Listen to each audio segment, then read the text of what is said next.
नमस्कार ताईंनो. कधी कधी समोर दिसणाऱ्या दोन जीवांच्या खेळात आपल्याला आपले हरवलेले बालपण दिसत नाही का? आजचा हा व्हिडिओ फक्त एका खेळाबद्दल नाही, तर कुंपणाकडच्या दोन बाजूला असलेल्या दोन वेगवेगळ्या जगाबद्दल आहे. शेवटपर्यंत नक्की बघा, कारण यातले एक वाक्य तुमचं मन हिलावून टाकेल. सुरुवात कधी कधी जग खूप मोठं वाटतं, पण जेव्हा तुम्ही कुतूहलाने बघता मध्ये, तेव्हा प्रत्येक दोरी एक रस्ता आणि प्रत्येक कोपरा एक रहस्य वाटते. शेवट फक्त बघत राहा, कारण जगाकडे बघण्याची तुमची दृष्टी आयुष्य सुंदर बनवून दोन जीवांचे ही निरागस खेळकड ओढातात. एकमेकांचा हक्क आणि हे रक्ताचं नातं. पण त्याच वेळी पलीकडे कुणीतरी उरलेल्या डोळ्यांनी हे सर्व पाहतं. काट्यांच्या कुंपणाकडे उभे असलेले ते मोठं आयुष्य. कदाचित त्यालाही आठवत असेल तर बालपण, असं खेळणं, बागडणं आणि कुणाची माया. आज मधलं कुंपण फक्त दोरीचं नाही, तर नशिबाचं आहे. एका बाजूला हक्काचं घर आणि खेळ आहे, दुसऱ्या बाजूला फक्त जगण्याची धडपड आणि एकाच कुंपणाकडचे जग. दोन इवलेशा जीवांची ही खेळकर दंगामस्ती पाहायला खूप मस्त वाटतं ना ताईंनो? ना उद्याची काही चिंता, ना कशाची भीती. वस्ती एकमेकात गुंतलेले हे रक्ताचे गहिरे नाते. खेळता खेळता विसरले की वेळ कशी निघून जाते, पण त्याच वेळी पलीकडे एक नजर एकटी आहे. काट्यांच्या त्या कुंपणातून चोरून काही पाहते आहे. तिच्या डोळ्यात दाटलेले एक वेळीचं ओढ आहे.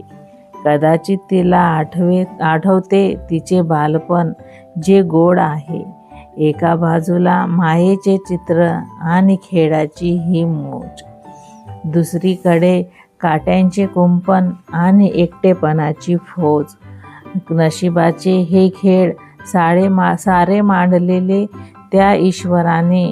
कुणी घरटी विसावा घेते, कुणी जगते फक्त नशिबाची सुधारित शेवट. आज मधून कुंपण फक्त काट्यांचे नाही, तर नशिबाचे आहे. एका बाजूला हक्काचं घर आणि खेळ आहे, तर दुसऱ्या बाजूला फक्त अधुरी स्वप्न. जगाकडे बघण्याची तुमची दृष्टीच तुमचं आयुष्य ठरवते. पण कधीतरी त्या कुंपणाकडच्या डोळ्यांमध्ये डोकावून बघा, कदाचित तिथे तुम्हाला तुमचे हरवलेले बालपण आणि माणुसकीची एक नवीन ओढ पेटेल. तुमच्या दृष्टीने हे कुंपण नेमके कशाचे आहे, कमेंटमध्ये नक्की सांगा. या मुलांसाठी एक लाईक करा. या सुधारणांमुळे काय साध्य होईल? खरं सांगू का ताईंनो, हा जो मोठा टॉम आहे ना, तो लहानपणी ते 4 भाऊ होते. 4 पैकी ते 3 मेले आणि त्याच्यात 2 मेले आणि त्यातला एक होता, तो त्याच्यासोबत खूप सुंदर आणि असाच खेळत राहायचा. खेळल्यामुळे ते दोघं इतके छान खेळायचे. एक दिवस असा झाला की दोघं ते बाहेर निघाले आणि त्याच्याबरोबर त्याचा दुसरा भाऊ त्याला शोधायला गेला. तर तेवढ्यात तिकडनं कुत्रे आले आणि कुत्र्याने त्याला पकडून नेले. तेव्हापासून तो टॉम एकटाच आहे, म्हणून त्याला खेळायला कोणच नव्हते. पण हे 2 पिल्लं आले तेव्हापासून तो इतका छान आणि इतका मस्त खेळायला लागला. आणि त्यांच्याबरोबर खरंच मोठा भाऊ कसा असतो हे त्यांचं. अक्षरशः मांजर बाहेर गेल्यावर तो त्या पिल्लांचे रक्षणसुद्धा करतो, त्यांना सांभाळतो, त्यांना खेळवतो. त्यांना ते कुठे गेले का त्यांना बरोबर म्याव करून सोबत घेऊन येतो. खरंच हे बालपण आणि हे प्राण्यांविषयी माया खूप मस्त वाटते ताई. धन्यवाद.